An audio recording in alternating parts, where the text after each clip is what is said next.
Lo que vamos a trabajar en esta segunda está muy relacionado con la primera, porque vamos a utilizar la herramienta de compatibilidad, de portabilidad de CUDA a Data Parallel C++, pero en lugar de utilizar un ejemplo muy sencillito, como hemos visto antes, que era la suma de dos vectores, pues vamos a utilizar ya un conjunto de aplicaciones de Besmar que han sido escritos en CUDA pues para evaluar de alguna manera la propia herramienta, ¿no?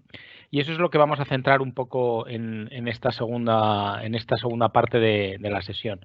Bien, solamente por mencionar cómo la he dividido una primera parte, bueno, de resumen muy ligero del One API Base, porque la herramienta de portabilidad del Data Parallel Compatibility Tool se encuentra en este toolkit de One API. Lo voy a presentar muy ligeramente porque acabamos de verlo hace 10 minutos en la sesión anterior, pero bueno, para que quede contextualizado.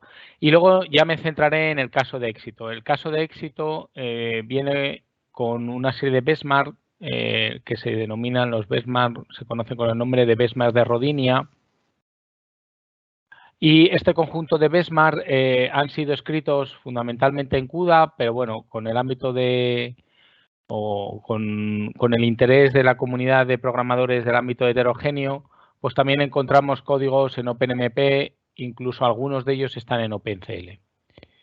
Bien, entonces en este caso de éxito lo que vamos a hacer es evaluar la herramienta del Data Parallel Compatibility Tool, sobre todo con este conjunto de benchmark de CUDA, vamos a pasarlo por esta herramienta y con ello lo que vamos a obtener es código SQL, que igual que antes pues es potencialmente compilable con el Data Parallel C++, y lo que vamos a hacer es evaluar el overhead que tendría en esta fase de traducción de manera automática o pseudoautomática, porque ahora veremos que no todos los benchmarks de Rodinia han sido traducidos, la amplia mayoría sí, pero no todos, ¿vale? Y evaluar de alguna manera pues cuál es el sobrecoste que tenemos que pagar por el hecho de traducir el código de CUDA a SQL en lugar de hacerlo de manera óptima, como podría hacerlo a lo mejor un programador, pues de manera pseudoautomática como lo haría esta herramienta, ¿no? Entonces, vamos a evaluar, por un lado, el sobrecoste que tenemos que pagar en la fase de migración y la pérdida de rendimiento asociada a la fase de migración. Y luego, al tener en código en SQL, que es compilable con el Data Parallel C++, pues potencialmente podríamos evaluarlo no solamente en GPUs de NVIDIA, sino también en GPUs de Intel, en multicore de Intel, etcétera, ¿no? Que eso es lo que vamos a ver fundamentalmente en esta parte de experimentos. Bueno, y luego ya por último, pues en otros, pues encontraremos información de dónde podemos obtener manuales de referencia o otros ejemplos relacionados con la herramienta de compatibilidad de Intel. Bien, no lo he mencionado antes, pero en la primera transparencia os he dejado un enlace a la propia herramienta donde está la documentación de Intel, la herramienta de compatibilidad. Bueno, y el segundo enlace tiene que ver con el artículo que hemos publicado recientemente en este journal, que de alguna manera lo que presenta son los resultados de la evaluación de la herramienta de compatibilidad con los benchmarks del Rodinia. Os dejo ahí el enlace, creo que José Luis os ha indicado que también podéis descargaros el propio artículo de los materiales de la sesión, pero bueno, para que sepáis dónde encontrarlo, por si tenéis mayor interés. Bueno, pues sin mucho más preámbulo, vamos a pasar, repito, a resumir muy brevemente dónde se encuentra la herramienta de compatibilidad. ¿Vale? De lo que hemos dicho anteriormente, cuando surge One API, apuesta a Intel para reducir ese gap entre aplicaciones de alto nivel, frameworks de alto nivel, pues con todo el auge del data centric ¿no? de la gran cantidad de datos que tenemos que procesar actualmente y el salto que hay a los procesadores que son los encargados de procesar todos esos datos, ¿no? Entonces, hay un salto muy grande. Si queremos sacarle rendimiento a la amalgama de dispositivos que cada vez se van haciendo más complicados, necesitamos que haya un programador experto, pero lógicamente, por un lado, el programador hay que formarlo y por otro lado, además, tenemos la dificultad de que ese hardware va evolucionando continuamente en los últimos años, ¿no? La idea del System on Chip ya os lo he mencionado, incluso encontráis sistemas, por ejemplo, de Mac que se basan en un System on Chip en los cuales tenemos varios procesadores de propósito general en el mismo chip, con una GPU en el mismo chip, incluso con un acelerador neuronal, ¿no? Es decir, que esa complejidad desde el ámbito hardware ha ido evolucionando y aparentemente la tendencia es a mayor complejidad, bueno, porque tenemos hardware disponible y tenemos transistores, cada vez tenemos más transistores dentro de un chip y la carga de trabajo pues ha ido variando en los últimos años,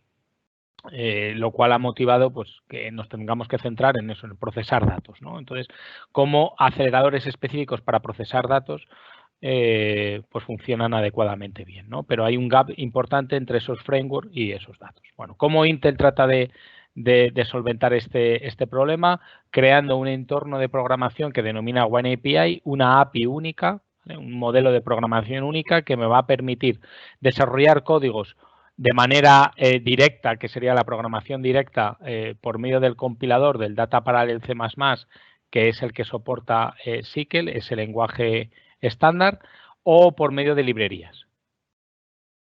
Bien, esos dos metodologías de programación es lo que Intel incorpora aquí en el Intel WireAPI Based Toolkit. Y además, en este toolkit incorpora la herramienta de portabilidad que era el Data Parallel Compatibility Tool, que es el que me va a permitir traducir de código CUDA a código SQL que potencialmente pueda ser ejecutable con el propio compilador. Bien. Bueno, la parte del Data Parallel C++, repito, tampoco voy a centrarme mucho más porque lo acabo de mencionar ahora mismo. Me permite expresar paralelismo. Además, está soportado con tecnología abierta como es el LVM y el CLang. Está soportado el C++, es decir, está basado en estándares. Y el compilador que lo soporta es el Data Parallel C++. ¿Vale? Bueno, el material disponible ya os lo he comentado anteriormente.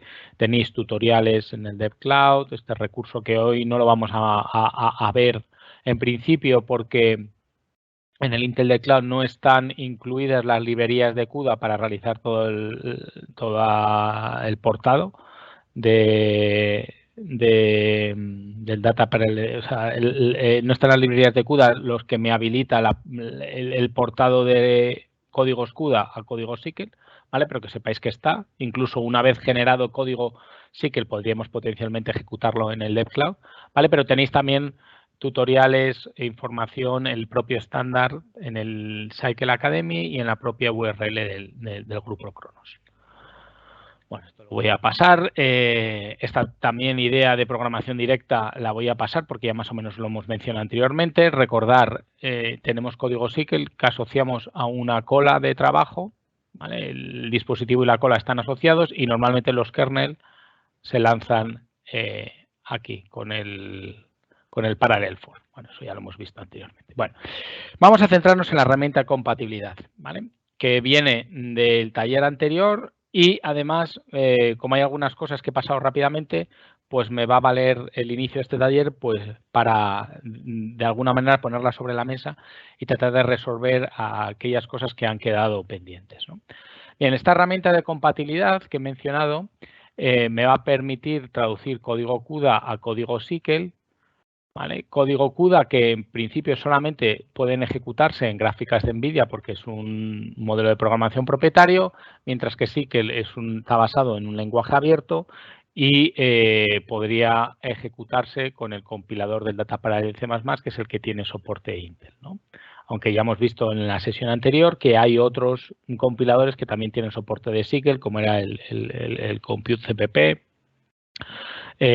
u otros, ¿no?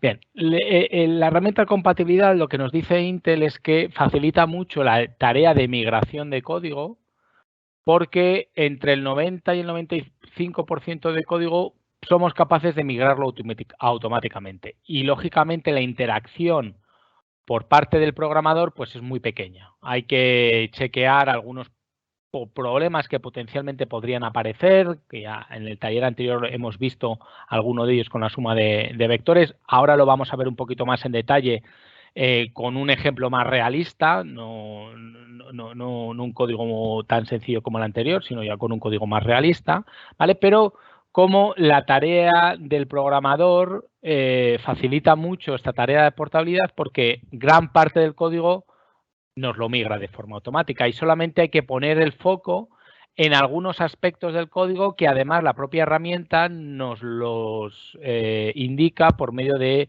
una serie de etiquetas y de warnings con un código que también hemos visto cómo poder acceder a ello, ¿no? Entonces, la ventaja que tiene es que esos comentarios, esos warnings, me van a indicar qué metodología es la más adecuada para facilitar y completar la tarea de migración, reduciendo muchísimo la interacción por parte del programador, ¿vale? Entonces, ¿qué dos aspectos me parecen relevantes y a tener por vosotros en cuenta? Uno, este enlace donde explica la herramienta de compatibilidad y el segundo, donde vienen la guía y sobre todo la referencia a estos códigos y comentarios de la herramienta de diagnóstico, los códigos de los warnings para indicar a qué se refiere exactamente cada uno de esos warnings. Bien. Bueno, esto lo hemos contado anteriormente, pero lo voy a repetir porque me parece que es clave. La tarea de migración se basa, por un lado, en tener preparado el código fuente para migrarlo, es decir, tener el código preparado en CUDA. Además, es necesario tener instaladas las cabeceras, bueno, están aquí, los encabezados, las cabeceras de CUDA, ¿vale? En el sistema donde queremos realizar la fase de migración. Luego tenemos el punto número 2, que es la invocación a la propia herramienta de compatibilidad, al Data Parallel Compatibility Tool. Nosotros en el taller anterior hemos visto cómo hacerlo con un archivo de manera manual, por así decirlo, y lo que vamos a ver en esta segunda parte del taller es cómo un proyecto ya más complejo, cómo realizar la fase de migrado. Lógicamente, como es un proyecto más complejo, nos van a aparecer más warnings que antes y habría que ir warning a warning tratando de determinar si esos warnings presentan problemas para ver qué interacción es la que tendría que realizar el usuario o no.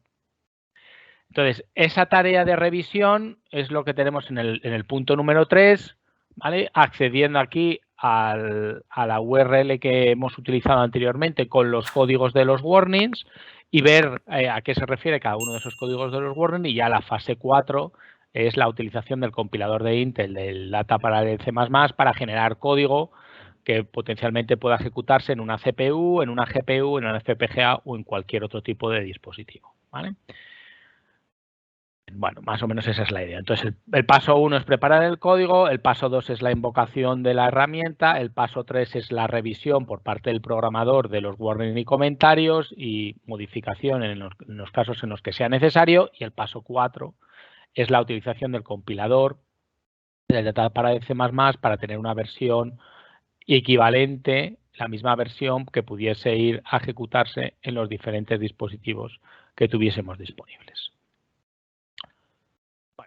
Ya lo hemos visto. El paso número 1 era preparar el código, tener lógicamente instalado la herramienta de compatibilidad y tener disponibles las cabeceras de CUDA, ¿vale? Esto lo he mencionado anteriormente en el taller. Básicamente es instalar o CUDA o solamente las cabeceras en el lugar habitual donde se suele instalar, que en el caso de un sistema de tipo Linux es en /usr/local, ¿no? Ahí en CUDA includes, pues están. Si tenemos diferentes versiones, normalmente CUDA le añade este sufijo para la propia versión y ya está, ¿no? Y luego era importante el acceder a la guía de diagnóstico. Estaban todos los warnings pues, para identificando en la fase de migrado a qué se refiere. Vale, bueno, esto lo hemos visto antes, este ejemplo, tampoco voy a parar en mucho detalle. Bien, ¿qué es lo que tenemos que hacer cuando tenemos un proyecto complejo? Cuando no tenemos una única fuente. Bueno, cuando tenemos varias fuentes, varios ficheros de .cu, existen dos alternativas. La primera alternativa es ir uno a uno, migrando fichero a fichero.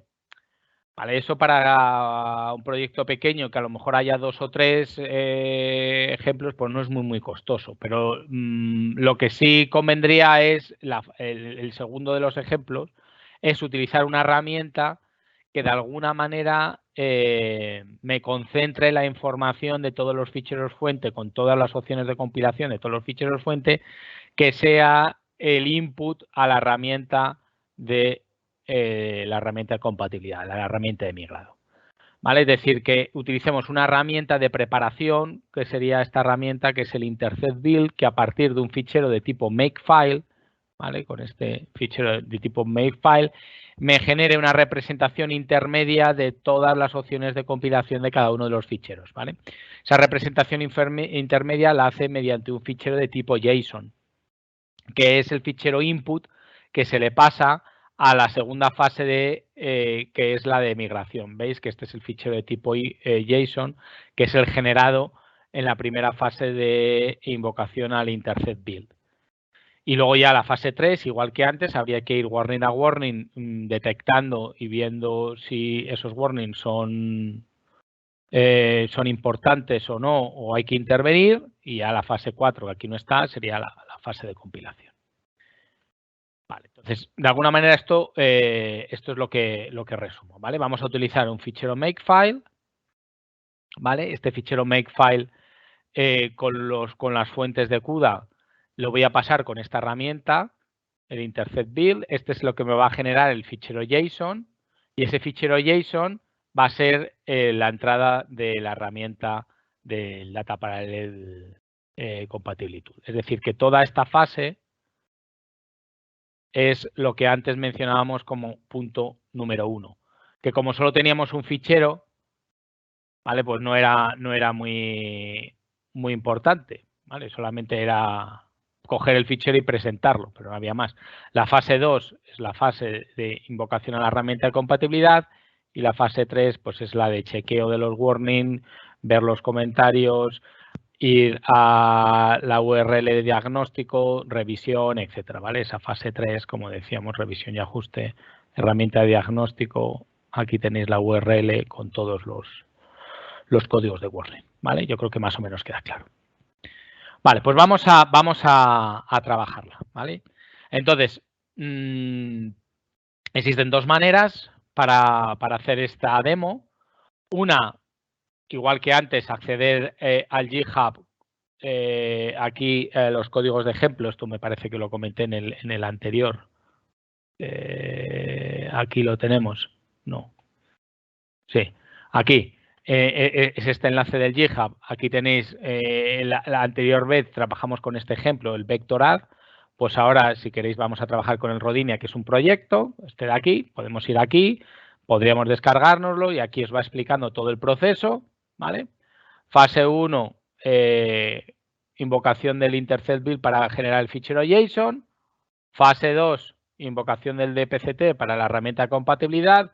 Fase 3, detección de los warnings generados. Aquí os muestran los warnings generados y qué es lo que vamos a hacer. ¿Vale? Eso sería la primera de las alternativas.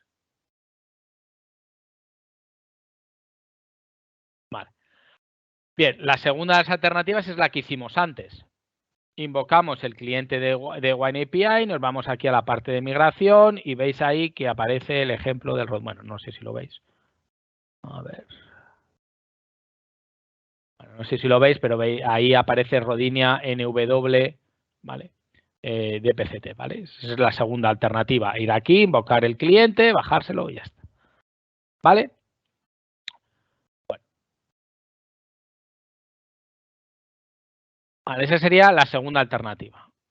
Y la tercera alternativa, que yo creo que es la que vamos a hacer porque lo vamos a hacer de manera más sencilla, es, antes lo mostré en los otros enlaces, pero aquí os lo puedo indicar. Había un seminario online y dentro de este seminario online había un cuaderno de Jupyter. Os lo voy a mostrar con el cuaderno de Jupyter porque yo creo que es bastante más sencillo y más fácil de seguir, ¿vale? Entonces, lo voy a hacer de esa manera. Voy a conectarme al portátil donde tengo todo el entorno. A ver.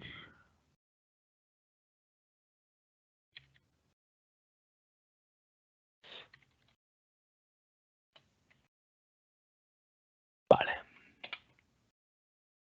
Bien. Y aquí, que creo que este fichero, donde están los ficheros Jupyter, creo que lo tenéis como material. No estaba aquí. Pues me he equivocado. A ver, déjame un segundo que verifique.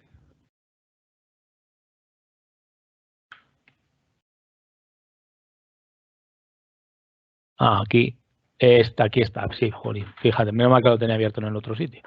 Bien, bueno, pues si os vais aquí al Rodinia 3.1, ahí hay un cuaderno de Jupyter que se llama NW, ¿vale? Que tiene que ver con cómo realizar la parte de migrado de este algoritmo, que es un algoritmo de secuenciación genómica, que es el Needleman-Wurst, ¿vale? Que además está incluido en el Rodinia Besmar. Entonces me viene muy bien para luego mostraros el caso de éxito, que es toda la suite de Besmar de los Rodinia, pues el análisis que hemos hecho con la herramienta de compatibilidad. Vale, entonces, aquí lo que vamos a mostrar van a ser esas fases, esas 4 fases que hemos hecho. La primera fase de preparación, que antes no había que hacer nada, pues aquí es llamar a la herramienta del intercept build. Vale. Luego la segunda fase, que es la propia fase de migrado, recordar que en la primera fase se generaba ese fichero JSON. En la segunda fase, que es la fase de migrado, invocamos a la herramienta de compatibilidad del Data Parallel Compatibility Tool. La tercera parte sería la revisión y el análisis de los warnings en el proceso de migración. ¿Vale? Y bueno, la cuarta parte sería ya la generación del ejecutable por medio del Data Parallel C++, pero bueno, que eso no sé si es necesario hacerlo aquí. Bueno, ya os digo, esta herramienta tenéis aquí un enlace pues aquí a la Wikipedia donde explica el propio algoritmo de secuenciación genómica. Aquí tenéis una cadena, otra cadena y bueno, va haciendo a ver si estas dos proteínas o nucleoides son iguales o no, le da un match o un mismatch. Bueno, aquí lo tenéis un poco especificado, cómo va rellenando lo que es esa matriz, se llama matriz de puntuación o matriz de puntaje, y luego la diagonal normalmente suele coincidir, o más o menos en torno a la diagonal, con los valores de mayor puntuación, y esto lo que nos vale es para recorrer toda esta diagonal al revés y nos muestra cuál es el alineamiento de estas secuencias genómicas, ¿vale? Bueno, ya repito, bueno, aquí os explica más o menos el proceso, ¿vale? Y si hay abre un gap, no abre un gap, y bueno, luego por último, pues ahí os muestra entre las secuencias, pues cuál sería el alineamiento de las secuencias y demás, ¿vale? Bueno, el algoritmo es este, repito, no me voy a meter en mucho detalle. Lo importante es que está incluido en los Rodinia, que son los benchmark que utilizamos aquí nosotros para realizar la evaluación de la herramienta. ¿Vale? Aquí los Rodinia es un conjunto de benchmark que se han creado para evaluar la computación heterogénea. Pues aquí debe tener una tabla con todos los... Bueno, aquí es una parte de los Rodinia benchmark. Si no, bueno, si no lo busco aquí, ya está.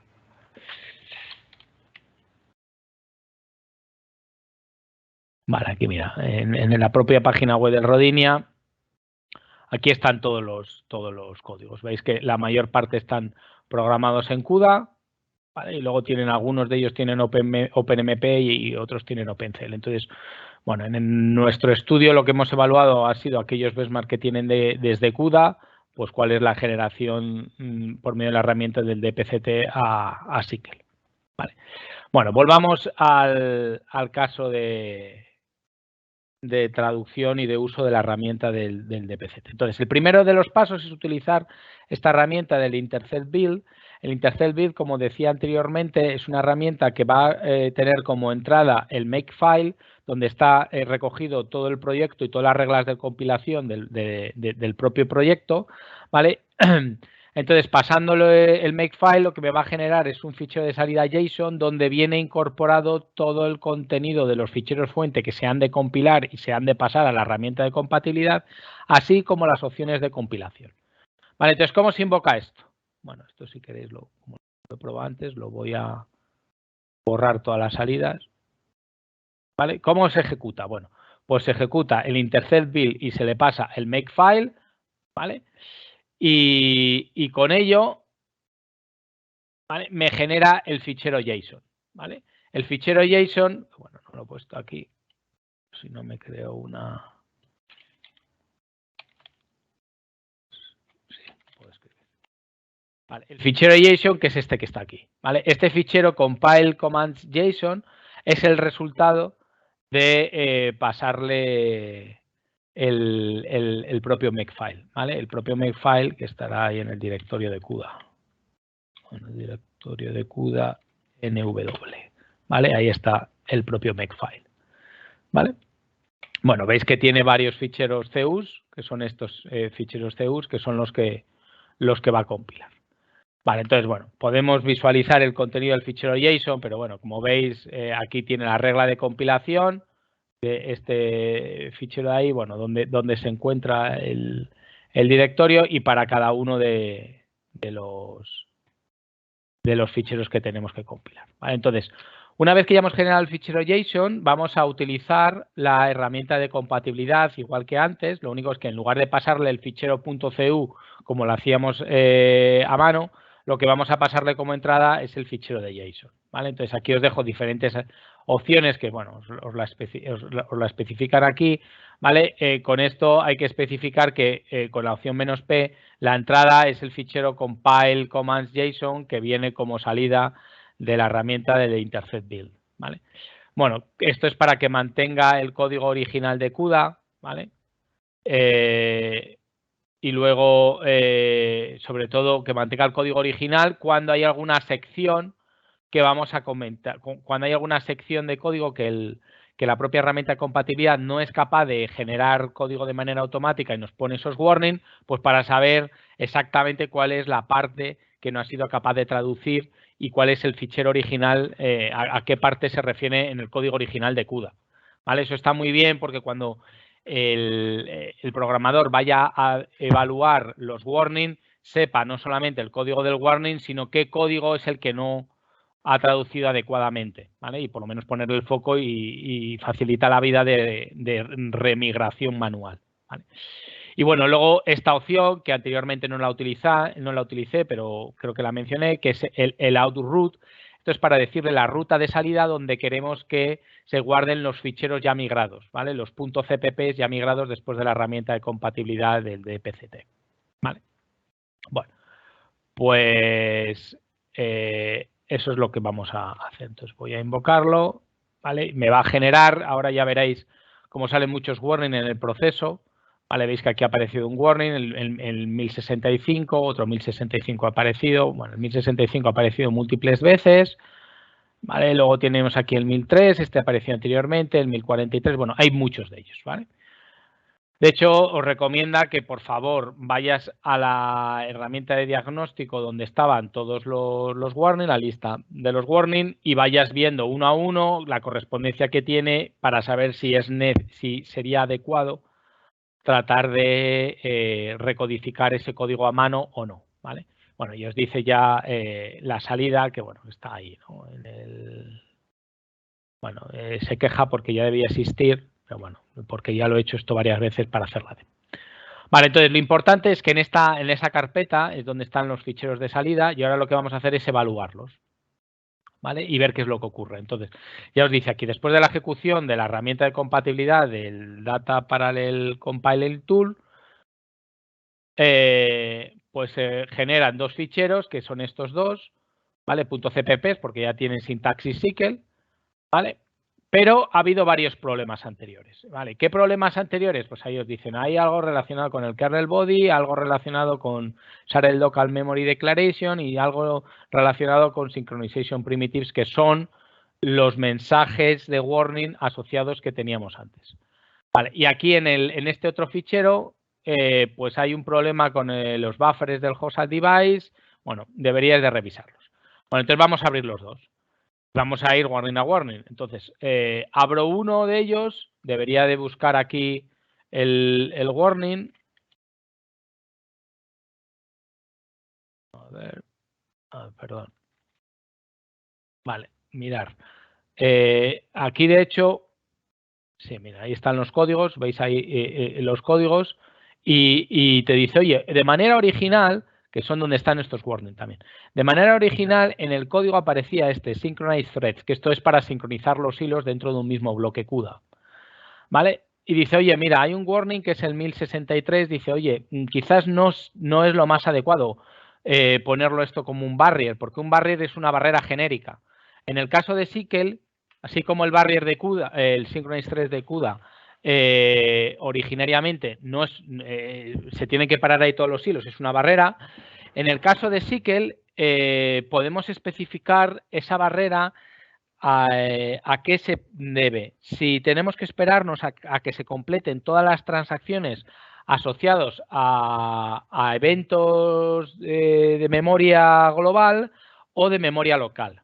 ¿Vale? Entonces, por eso os indica aquí, oye, considera que en lugar de poner un barrier genérico, pues mira a ver si los datos a los cuales se los trae vienen de memoria local o vienen de memoria global. Si los accesos son de memoria local o son de memoria global. Y así este barrier no se tiene que esperar a que se completen los dos. Si tú sabes que solamente dependen de accesos de memoria global, pues le pones un barrier para que se espere a que se completen todas las transacciones con memoria global. Y de manera análoga para memoria local. Si solo dependen de memoria local, pues que le pones, en lugar de un barrier genérico, un barrier asociado a operaciones de memoria local. ¿Vale? Entonces, eso es un poco lo que os dice el 1063, tanto en el warning 0 como en el warning 1, como en el warning 2. ¿Vale? Todo ello.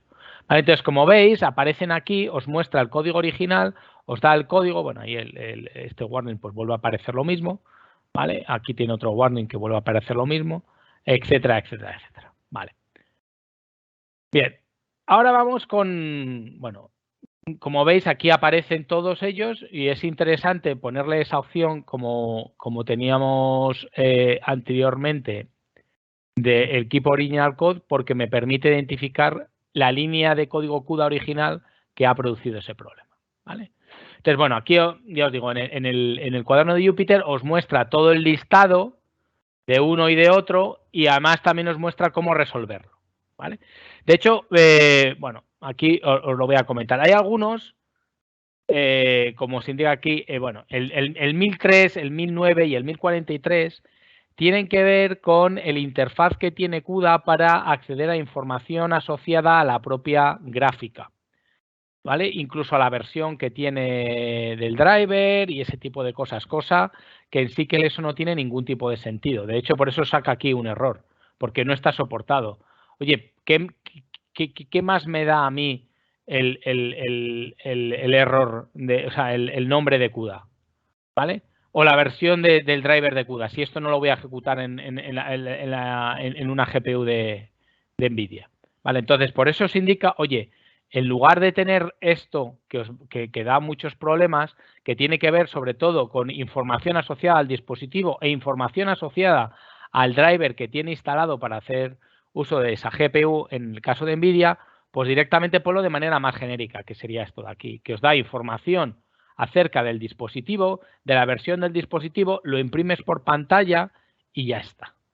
¿Vale? Entonces, lo que os propone es, oye, vete a las líneas de código generadas y en lugar de dejar este código de aquí, que hay muchas partes que no están soportadas porque no estamos invocando al driver de CUDA, déjalo de esta manera.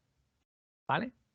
Entonces, eso es lo que de alguna manera lo refleja. ¿Vale?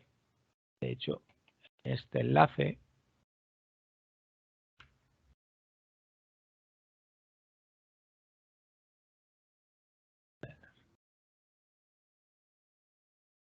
Ahora me pierdo yo.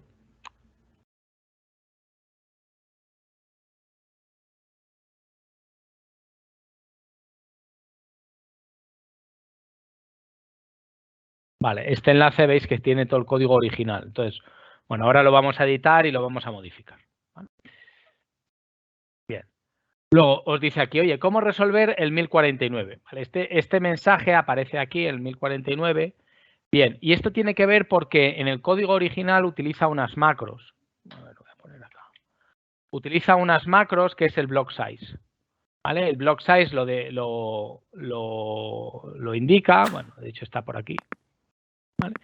Entonces, a ver, lo voy a explicar. Bueno, lo explico aquí directamente, yo creo que se entiende bien.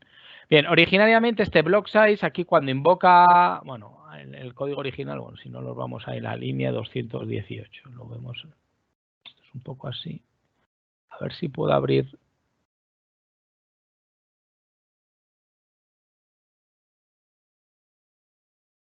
Aquí, porque así puedo editarlo más que nada. Vale, aquí se ve perfectamente. Bien, aquí va a hacer el submission a la propia cola, ¿vale?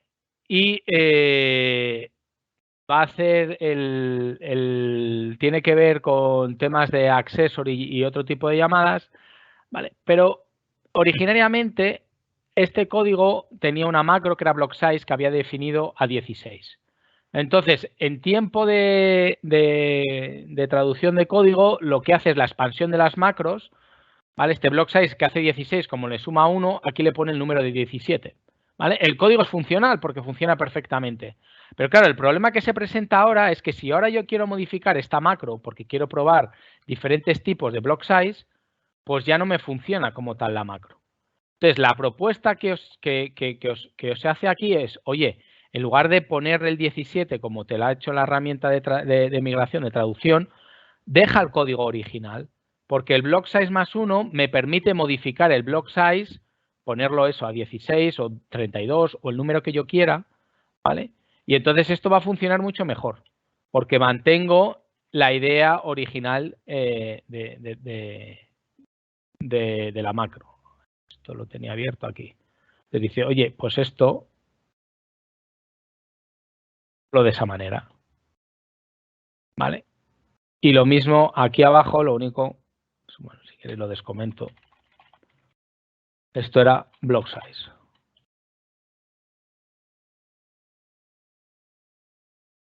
¿Vale? Entonces, no sé si este warning aparece más veces. Yo creo que no. Ah, pues sí, mira, aquí está. Este warning aparece aquí más veces. Entonces, vamos a procesarlo de la misma manera. Esto es lo que os decía, que bueno, que le toca al programador hacer este hand tune, ¿no? Hacer estas modificaciones a mano.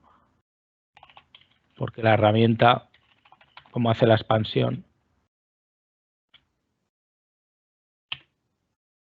Vale, este está ya cambiado, este está ya cambiado. Vale, espera, a ver.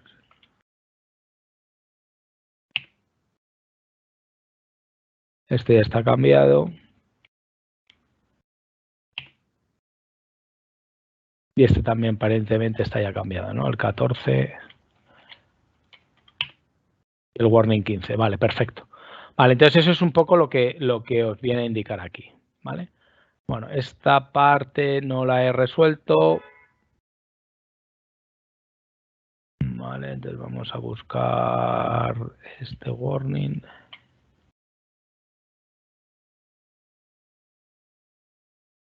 Vale, y aquí está todo esto. Os digo, esto realmente podríamos eliminarlo.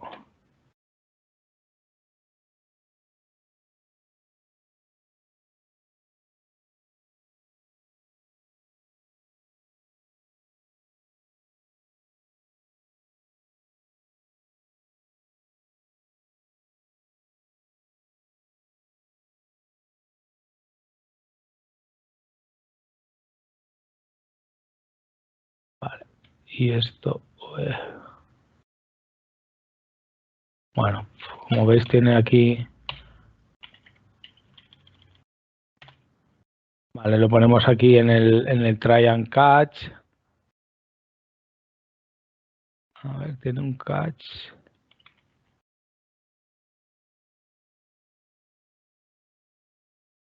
A ver, que no sé si...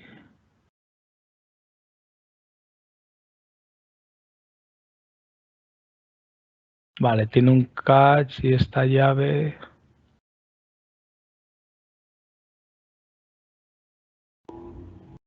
Esa llave no veo de dónde viene.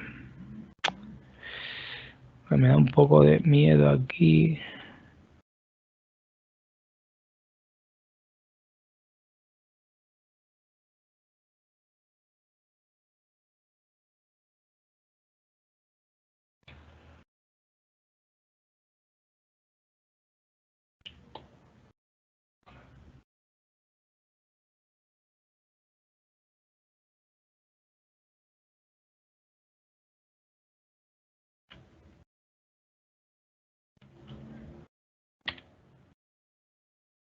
Ah, pero que está este try aquí, jolín, no lo veía. Vale, vale, ya está. Vale.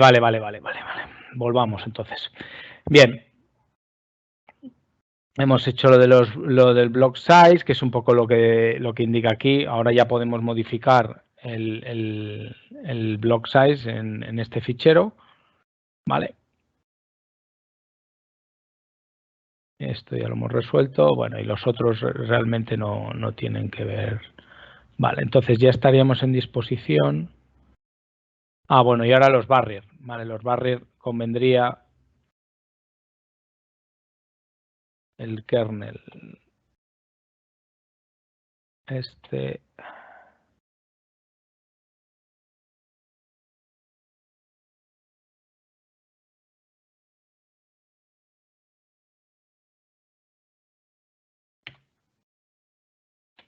Vale, aquí uno, otro.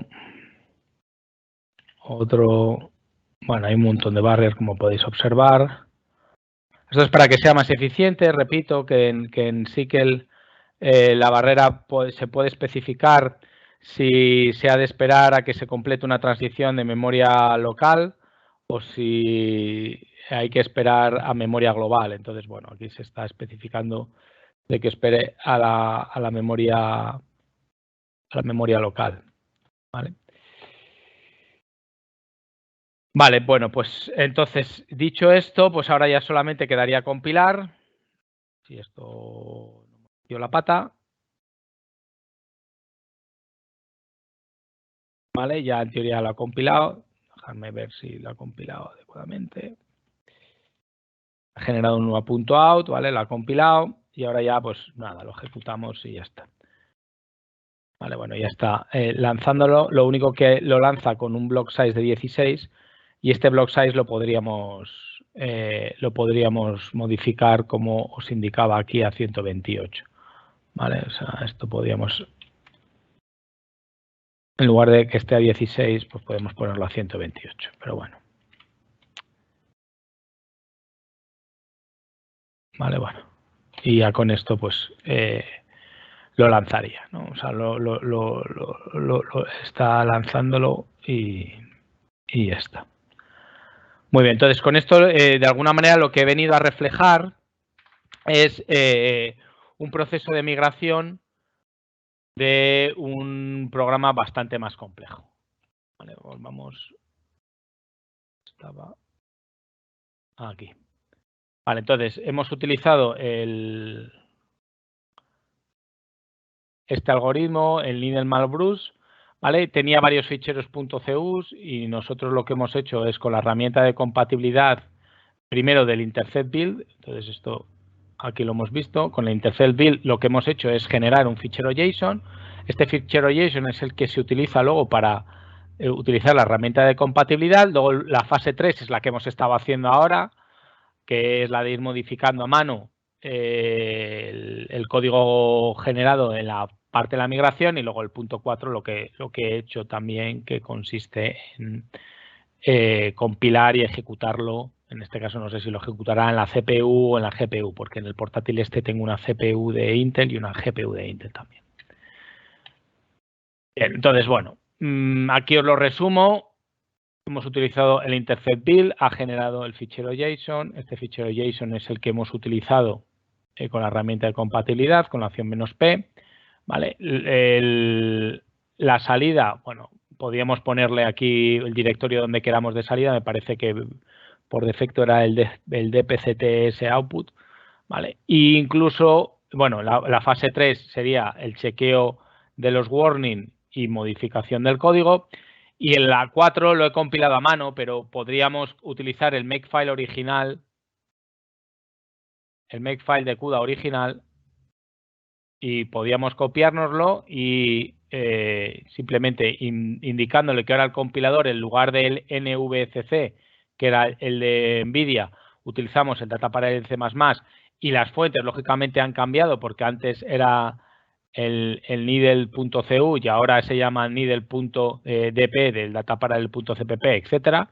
Pues con ello ya tendríamos el mismo makefile, que invocando el makefile generaríamos el ejecutable que luego posteriormente podemos lanzar en cualquier tipo de máquina, de CPU, GPU, no necesariamente de NVIDIA. Bueno, aquí os dejo un resumen de los warnings que han sacado, más o menos como los hemos ido tratando, ¿vale? Eso estaba mejor explicado en el cuaderno de Jupyter, por eso lo he dejado allí y ya está, ¿vale? Bien, bueno, pues dicho esto, yo creo que queda más o menos reflejado cómo funciona la herramienta de migración y vamos a ver en sí el caso de éxito, cómo hemos utilizado este conjunto de benchmarks del Rodinia y cómo ha ido funcionando la propia herramienta de portabilidad.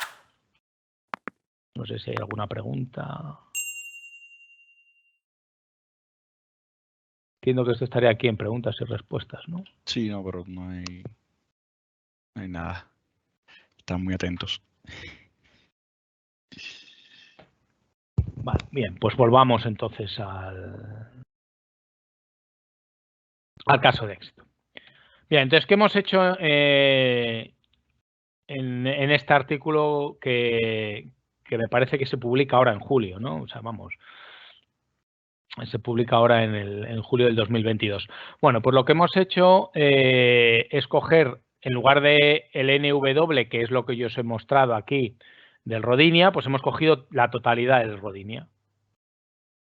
Hemos cogido la totalidad de los benchmarks del Rodinia, todos esos que había ahí, y los hemos cogido desde CUDA, le hemos pasado con la herramienta del Data Parallel Portability Tool, ¿vale? Hemos generado código SQL y ahora con este código SQL pues vamos a evaluar cómo de bien o de mal funciona, qué overhead o qué penalización es la que tenemos que pagar, ¿vale? Yo digo, os dejo aquí la referencia, os dejo también el código generado por la herramienta del DPCT en este GitHub nuestro, las propias salidas y el hand tune que hemos tenido que hacer, es decir, que el código está disponible, ya es código SQL, ¿vale? No solamente con la herramienta, sino con la interacción nuestra, ¿vale? Ya estaría ahí y demás, ¿no? Entonces, bueno, los BMS Rodinia ya lo he presentado justo antes cuando hablaba de este ejemplo, ¿vale? Ya hemos ido aquí, son un conjunto de benchmark que, bueno, los promueve la Universidad de Virginia pues para testeo sobre todo de cómputo heterogéneo, ¿no? Ya os he dicho, el código fuente está en CUDA, en OpenMP, en OpenCL, muchos de ellos. Os he mostrado ahí la lista de aplicaciones. Como veis, el dominio de aplicación es de lo más variopinto. Tenemos imágenes médicas, tenemos temas de bioinformática, el de bioinformática del alineamiento que acabamos de mostrar ahora, dinámica de fluidos.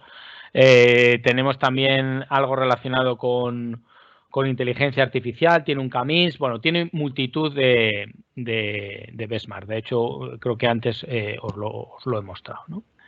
Bien, ¿y qué es lo que hemos hecho en este trabajo? Bueno, pues partiendo de los códigos de Rodinia, de estos CUs, lo que hemos hecho es pasarlo por la herramienta de compatibilidad. Esto evidentemente me ha generado un montón de warnings, como ya hemos visto con los ejemplos que hemos hecho hasta ahora. Nos ha tocado resolver muchos de los warnings a mano, pero después de resolverlos a mano ya tenemos el código SQL funcional, ¿vale? Y este código SQL funcional me ha valido para hacer dos fases de benchmarking. Una fase de benchmarking para evaluar la penalización, ¿vale? Que esto, si queremos aquí, vamos a llamar como penalización. ¿Qué es lo que hemos hecho? Bueno, como hemos dicho antes, el Data Parallel C++, la versión comercial que os bajáis de la página de Intel, no tiene soporte para las gráficas de NVIDIA, pero sí que podemos construirnos un toolchains de tal forma que CUDA sea el backend. Es decir, que a partir de código SQL me genere por debajo código CUDA que pueda ejecutarse en una gráfica de NVIDIA. Entonces, de esta manera lo que puedo establecer es una comparación de la penalización entre el CUDA nativo de los benchmarks de Rodinia y el rendimiento que ofrece la misma gráfica, pero pasándolo por el toolchains del Data Parallel C++. ¿Vale? Y con esto evaluaría la penalización, es decir, vale, vamos a evaluar la migración. ¿Cuántos de los benchmarks que tenemos somos capaces de migrarlo de manera más o menos automática? Vale, hay que hacerle algo de tuneo, como hemos visto ahora con el NW, pues algo de eso, pero no mucho. O sea, no queremos modificar el código. Un tuneo asumible por un programador, ¿vale? Haciendo chequeo de los warnings, si nos dice que hagamos esto, pues lo hacemos y ya está, no mucho más. ¿Vale? Vamos a evaluar la penalización. Bueno, pues eso es el primero de los experimentos que vamos a hacer. Y el segundo de los experimentos que vamos a hacer, como ya tenemos código SQL, ese ya no me restringe únicamente el uso en gráficas de NVIDIA, sino que ahora puedo utilizarlo en CPUs de Intel, en GPUs de Intel, etcétera. Bueno, pues vamos a comparar el rendimiento en otras arquitecturas heterogéneas. Luego vamos a evaluar, por un lado, la penalización, ¿vale? Y vamos a ver dos tipos de penalización. La primera es evidente, esta que hemos visto, pero vamos a evaluar otra penalización. Esto nos vamos a centrar solamente en gráficas de NVIDIA, pero hay otra penalización que sí que podríamos evaluar, porque el código de Rodinia, había Rodinia que también tenían código en OpenMP. Entonces yo podría evaluar la penalización que supone en un multicore OpenMP versus SQL transformado en una arquitectura de tipo multicore. ¿Vale? Entonces, ¿cómo evaluar ese tipo de cosas? Yo digo, por un lado penalización y por otro lado análisis del rendimiento en otro tipo de arquitecturas. Es decir, lo que vamos a hacer en este trabajo es lo que se denomina performance portability. Análisis de portabilidad y análisis de rendimiento. Y tratando de ver si efectivamente, por medio de una herramienta de este tipo, no solamente me porta las aplicaciones, sino que además me porta el rendimiento, que es lo deseable. Ese sería el maná al cual querríamos ir. Bueno, pues el conjunto de los benchmarks Rodinia, estos que están aquí, tampoco me voy a centrar en mucho detalle. Y repito que el ámbito de dominio es multidisciplinar. Aquí os dejo el tipo de problema utilizado, ¿no? El program size, pues porque como cada uno de los benchmarks lo podéis tunear según el input, pues para que sea una comparativa lo más justa posible. Bien.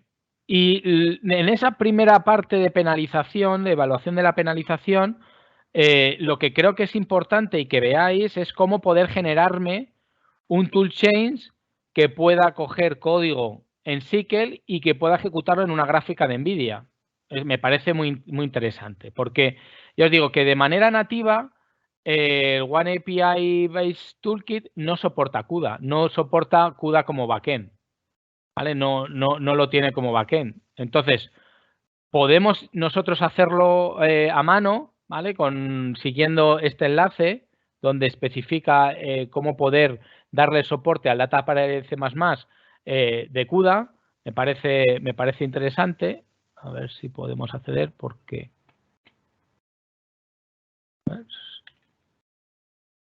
Os pongo el enlace para que lo veáis y ahora continúo con... Aquí. Vale. Bien, entonces, en esta página web, como las especificaciones de One API están basadas en estándares y además son abiertas, toda la generación de código de SQL está abierta. De hecho, hay un GitHub donde podéis bajaros el compilador del Data Parallel C++ y podéis compilároslo vosotros. Entonces, claro, eso permite, como están las fuentes liberadas, eso permite darle soporte aquí a gráficas de NVIDIA.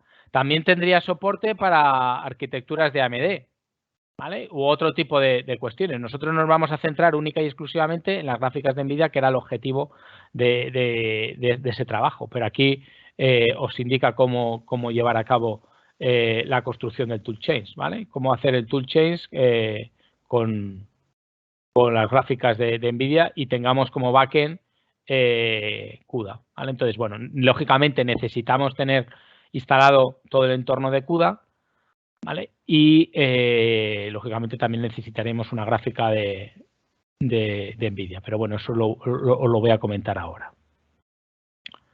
Entonces, ¿qué necesitamos?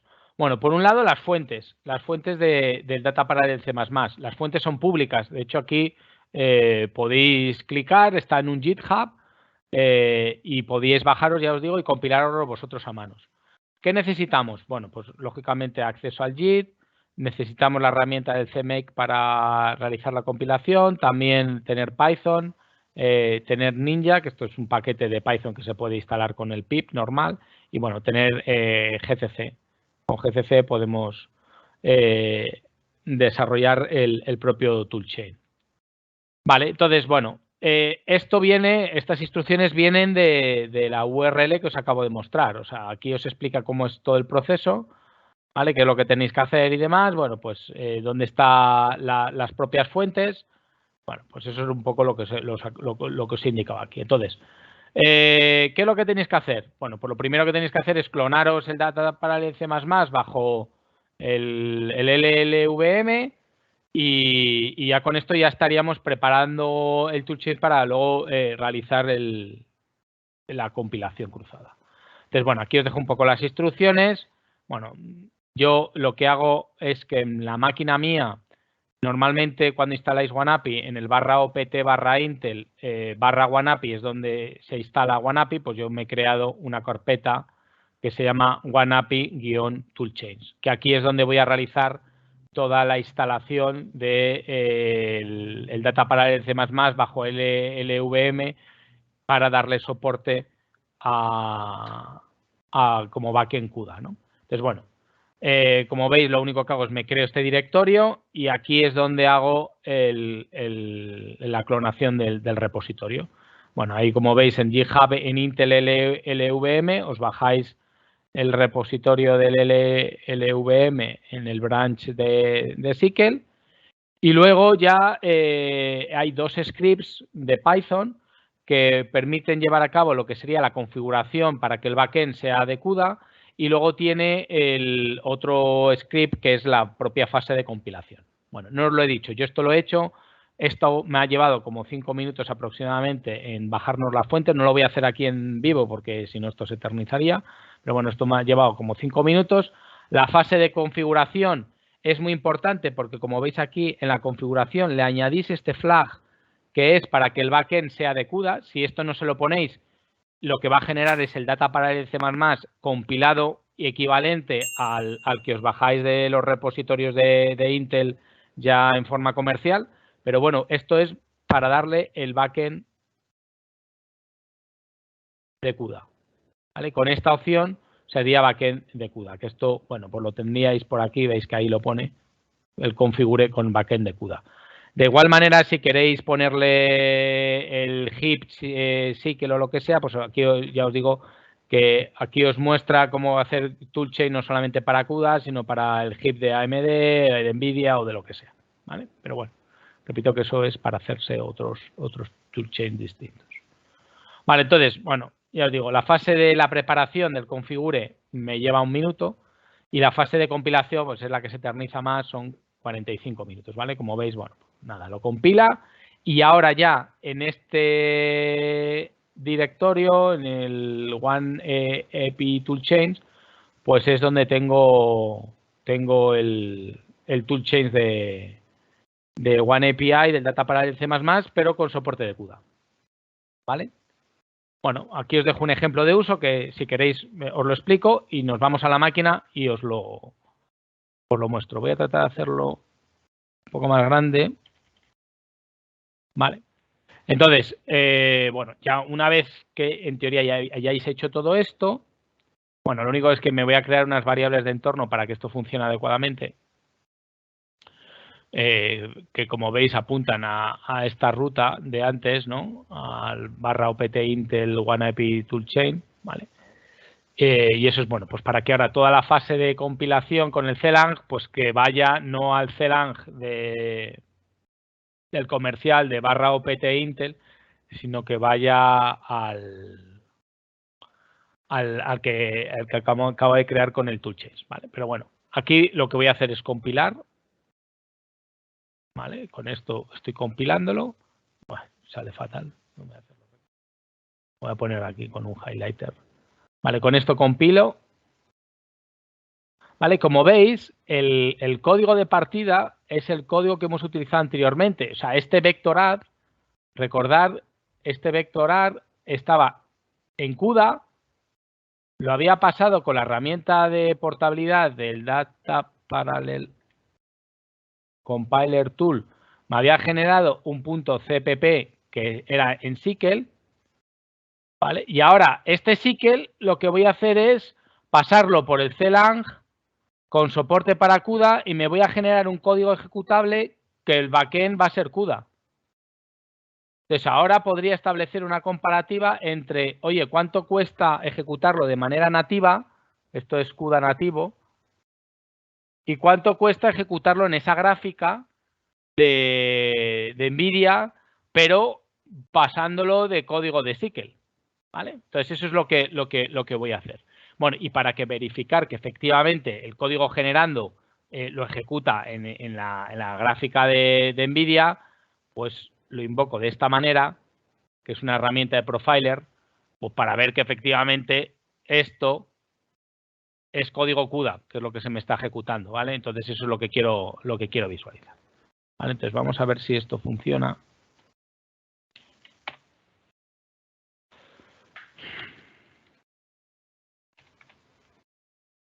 Vale, bueno, se ve por ahí. Esto lo había dejado aquí en el TMP justo antes. Vale, entonces, bueno. Este era el código de CUDA original. El vector-add CU, que lo he comentado en la primera parte del taller, como por medio de la herramienta del DPCT generábamos código SQL. Vale. Entonces, si yo lo hiciese aquí, generaría código SQL. De hecho, no, hasta podemos hacerlo. Dejarme que ponga las variables de entorno. Esta máquina sí que tiene una GPU de NVIDIA. No lo he dicho, pero esta máquina sí que tiene una GPU de NVIDIA. Vale. Vale, tiene esta GeForce, una GeForce 980. Vale, entonces, si yo cogiese el código de PCT,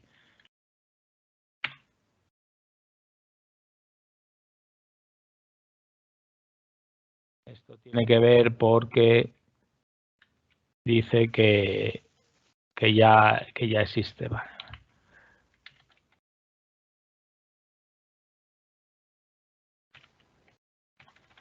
Vale.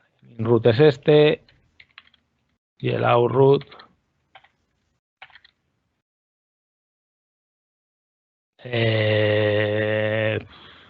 migración. Vale, bueno, la ha generado, sale el mismo warning de antes, de por ahí, tal, no sé qué, vale. Entonces, bueno, ese es entonces, si hago un diff del fichero generado y el fichero que tenía de antes, esto es porque como ya lo tenía antes hecho, bueno, es que son idénticos, es decir, que me puedo ir aquí y ya puedo generarlo. Vale, entonces, a ver cómo era la línea, si la tengo aquí cacheada y si no la copio. Vale, ahí la tengo. Vale, la 476. Ah, vale, el CLang no lo tiene porque tengo que cargar las variables de entorno asociadas al toolchains nuevo. Esto era OneAPI, toolchains. Bueno, aquí me he creado un script para poner las variables de entorno. Vale, ya lo compila. Bueno, me saldrá warnings, un montón de warnings. Esto es innato. Vale, y aquí, sí, a la 1:11, ¿no? Bueno, más o menos la hora en la que estamos, me ha generado este fichero ejecutable del vector CUDA, que ahora lo puedo ejecutar, bueno, y veis que funciona, vale. Pero lo que quiero cerciorarme es que efectivamente lo ejecuta sobre la gráfica de NVIDIA. Entonces, le voy a poner este NSYS NVProf.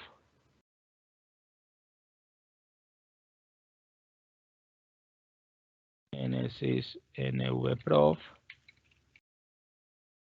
vector CUDA. Ay, se me ha ido. A ver si esto ahora va. Se me ha ido la ruta del. Vale, ahora va. Vale, bueno, entonces, aquí como veis lo ha ejecutado, ha recolectado los datos del profiler. Bueno, las estadísticas, pues eso, que lo que más tarda, pues, lógicamente como era una suma de vectores tan pequeña y apenas sin carga computacional, por lo que más va a tardar de la llamada a CUDA, pues es la creación y destrucción y poner a punto el propio dispositivo. Pero lo que es importante es que el kernel lanzado es este de aquí, ¿vale? Que veis que tiene aquí una lambda, SQL ND item 3, ¿vale? Que esta es el código asociado que me ha generado en la etapa de migración, ¿vale? Entonces, como veis, el código que tenía yo de CUDA original lo he traducido a código SQL y ahora de código SQL me ha generado un ejecutable que tiene como backend CUDA, por lo tanto se está ejecutando otra vez en la GPU de NVIDIA. Entonces, bueno, podría evaluar el sobrecoste entre el código nativo y el código generado a través de SQL. ¿Vale? Eso es lo que hicimos en el trabajo. ¿Vale? Entonces, eso es lo que tenemos aquí en los experimentos. Los experimentos realizados lo primero que vamos a hacer es, o sea, recordar la metodología de trabajo. Lo primero que íbamos a hacer aquí era evaluar la penalización en una GPU de NVIDIA de código de CUDA nativo versus al código creado en SQL con este CPP. ¿Vale? Entonces, eso es lo que vamos a hacer. Lo primero, entonces, en estos experimentos es lo primero que vamos a hacer. Bien, antes de realizar la evaluación, la evaluación del overhead, lo que vamos a hacer es evaluar también la herramienta de migración, porque hasta ahora no hemos dicho nada. Hemos cogido el algoritmo este del NW, hemos visto que funciona, pero no sabemos qué pasa con el resto de algoritmos, ¿no? Entonces, vamos a evaluarlo para el conjunto de todos los Rodinia, ¿vale? Para todos los Rodinia. Entonces, para todos los Rodinia, pues hemos cogido todos los Rodinia, son un total de 99 ficheros, lo hemos pasado con el Data Parallel Compiler Tool, aproximadamente unas 43.000 líneas de código, me salen 461 warnings que lógicamente tenemos que ir uno a uno para resolverlos, ¿vale? Aproximadamente unos 4,65 warnings por fichero, y esto es el perfil que observamos, es decir, error handle un 57%, que sería lo que más warnings nos aparecen, y lo segundo que más nos aparece sería el kernel invocation, ¿vale? Que eso es un poco lo que os pongo aquí, ¿no? De los 461 warnings, el error handling es el más elevado de todos, con un 57%, y esto normalmente viene causado porque en SQL no existen códigos de error, sino que los códigos de error los cachea como excepciones con un try and catch. Entonces, hay que hacer ahí un ajuste. Ya lo hemos visto en el ejemplo de la suma de vectores, ¿no? O sea, teníamos que forzar que la salida era un 0 para que no hubiese un código de error, ¿no? Entonces, bueno, pues hay que tunear eso. Luego tenemos que el device information es con un 16%, que eso se realiza por cada invocación del kernel, ¿vale? Porque, claro, esto en realidad es un warning. Normalmente, lo que viene a decir la herramienta de portabilidad es que cuando vosotros estáis realizando la portabilidad puede ser que el número de bloques o el número de workgroups, en este caso por llevar una nomenclatura de cycle, el número de workgroups puede ser que exceda o de workitems por workgroup, que exceda a las características hardware del dispositivo. Entonces, eso aparece en cada invocación. En cada invocación os dice, oye, recuerda que puede ser que el dispositivo destino tiene un límite más pequeño que el límite que tú le estás introduciendo. Vamos, que estás introduciendo. Que el límite que aparece motivado por la integración a mano, porque, claro, en CUDA, por ejemplo, podéis lanzar hasta 1024 sentencias por workgroup, y hay otras máquinas que tienen un número menor, ¿no? Bueno, en términos globales, que yo creo que es de lo más importante de este trabajo, pues 20 de 23 benchmark es decir, el 87% de los benchmarks son traducidos sin gran intervención del usuario. Sí, es verdad que tiene que ir warning a warning para ver si son importantes o no son importantes, pero que sin gran intervención de un programador es casi el 90% de los benchmarks los traduce de manera directa. Es verdad que hay que hacer alguno de la adaptación, como hemos visto anteriormente, pero son adaptaciones que consideramos menores. Es decir, la herramienta de compatibilidad funciona bastante bien. Y de hecho ya así lo publicita Intel, ¿no? Casi el 90% de los benchmarks son traducidos de manera semiautomática, ¿vale? Sin gran intervención por parte del programador. Pues eso, sabiendo que en el caso de Cycle hay excepciones en lugar de códigos de error, que hay que ajustar a lo mejor algún parámetro asociado con la invocación de un kernel, hay que cambiar las barriers esas, pues adaptarlas a si son locales o de memoria global, etcétera, etcétera, etcétera. Pero sin gran intervención somos capaces de traducir la amplia mayoría de los benchmarks, ¿vale? Bien, entonces eso pues es bastante reseñable. ¿Qué intervenciones son las que hemos hecho nosotros?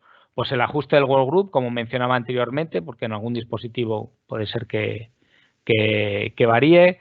Cambiar los códigos de error, eso es mayoritariamente lo que había que hacer. La selección de los dispositivos, pues en algunos casos hay que revisarlas porque los benchmarks de Rodinia ajusta algunos parámetros en función de la arquitectura de la GPU NVIDIA destino, ¿vale? Entonces, bueno, incluso eso no lo tiene ni en cuenta, porque claro, como están hechos en CUDA, asume que hay una GPU de NVIDIA, pero en el caso de SQL no tiene por qué haber una GPU de NVIDIA. O sea, en SQL tenemos no solamente un dispositivo de tipo GPU NVIDIA, podemos tener un dispositivo de GPU, un dispositivo de CPU, un dispositivo de FPGA, luego hay que ponerlo más genérico, ¿no? Luego hay que adaptarlo parcialmente a esta selección de dispositivos si solo queremos utilizar una GPU, ¿vale? Porque por defecto en NVIDIA ya se asume que usas una GPU de NVIDIA, pero aquí hay que especificar que el dispositivo seleccionado es de tipo GPU. Luego, aspectos relacionados con los dispositivos de CUDA, que la API de SQL no tiene una compatibilidad 1:1, ¿vale? Hay algunos parámetros que sí que podemos saberlo, sobre todo los límites de workgroups y los límites de workitems, pero eso, la versión del driver de CUDA, pues eso no existe una relación directa, ¿vale? Luego hay alguna limitación, que esto sí que es ya más importante, que, bueno, hay un tipo de datos a utilizar. Yo os he contado en el taller anterior que en la gestión de memoria hay dos, buffers y accessor y memoria unificada compartida. Pero hay un tercer método de utilizar la memoria en SQL, que es imágenes. Bien, en el caso de SQL hay un límite y que las imágenes no pueden tener más de 4 canales. Entonces, había códigos de la benchmark de Rodinia que tenían más de 4 canales y entonces hace falta ajustar un poco a mano ese tipo de cuestiones, ¿vale? Y luego, bueno, las macros, que no las expande adecuadamente, bueno, eso ya lo hemos visto también con el código del NW, o sea que yo creo que más o menos la amplia mayoría de las intervenciones pues quedan resueltas. Hay otros problemas que no han sido resueltos, que de hecho se han reportado a Intel, que tiene que ver con esta variable, la variable de OpenCL de Invalid Image Size, ¿vale? Bueno, pues aparece cuando se lee esta información relativa al dispositivo, ¿vale? El máximo del tamaño de una imagen en 2 dimensiones. Hay otro tipo de problemas que aparecen cuando utilizamos como backend CUDA 11.11, aunque son fáciles de resolver ejecutando -- append cuando invocamos la herramienta de intercept build. Y bueno, para el benchmark de particle filter hemos detectado que aunque genera código SQL, cuando se ejecuta da un segmentation fault, ¿vale? Entonces, bueno, pues ese es uno de los 3 benchmark que aunque se migran no funciona adecuadamente, ¿vale?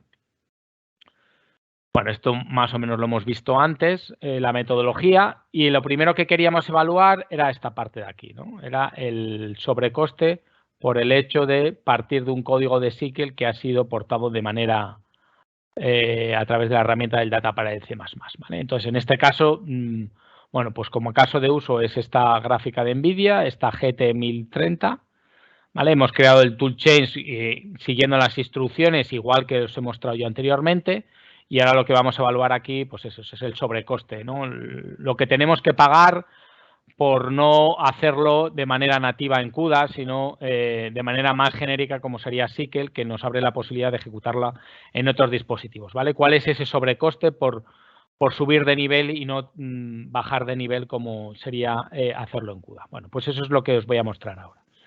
Si trato de evaluar el rendimiento en las GPUs de NVIDIA y evalúo el impacto de memoria, aquí os digo cuando reservamos memoria, cuando hacemos una copia de memoria, un copy out o una liberación de memoria.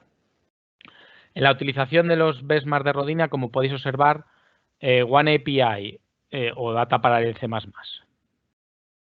y CUDA prácticamente el tiempo son iguales, ¿vale? Hay en algunos casos que hay unas ligeras variaciones, pero consideramos que son del orden de milisegundos, pero vamos, es muy pequeño porque tiene que ver con la gestión de eventos y contextos. Pero en el ámbito de la gestión de memoria, todo lo que es reserva de memoria, utilización de lo que es el entorno memoria, mover datos a través del bus PCI Express, tarda lo mismo, lo hagamos en CUDA o lo hagamos en el Data Parallel C++.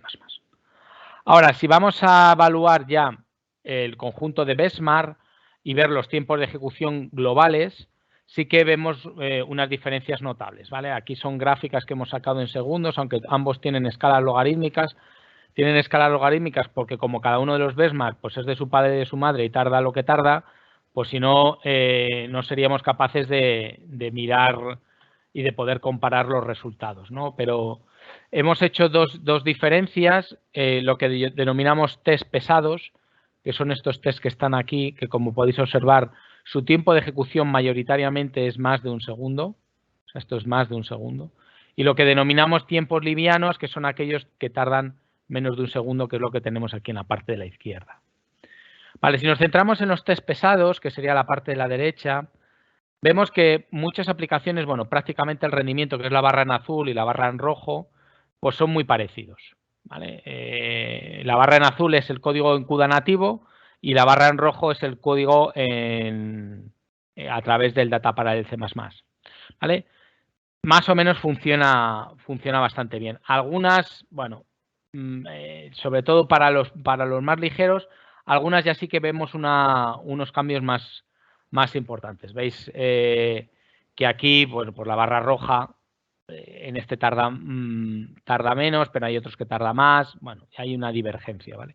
Donde sí que detectamos un caso importante es aquí, ¿vale? Es en este de aquí que ahora os comentaré, y para los livianos, bueno, aquí os lo indico en el CFD, que es este, que aunque no se aprecia mucha diferencia, es un 32% de diferencia, ¿vale? Y esto tiene que ver porque haciéndole un profile más en detalle con una herramienta de NVIDIA, lo que se observa es que el código de SQL genera más operaciones de escritura en memoria, en torno a un 75% de operaciones de las instrucciones corresponden con operaciones en memoria, mientras que el código nativo en CUDA solo es el 45%. Entonces eso se traduce en una degradación importante, ¿vale? Y luego hay alguna otra cuestión, por ejemplo, aquí en el particle filtering, que sí que hay una degradación de un 42%, y eso tiene que ver porque la generación a partir de código SQL genera muchas más instrucciones de tipo misceláneos. Se pueden catalogar en instrucciones de tipo en punto flotante, en enteros, tensoriales, de operaciones con memoria, y luego pues un popurrí, una mezcla de instrucciones es lo que llama en el profiling de CUDA, llama miscellaneous instructions, ¿no?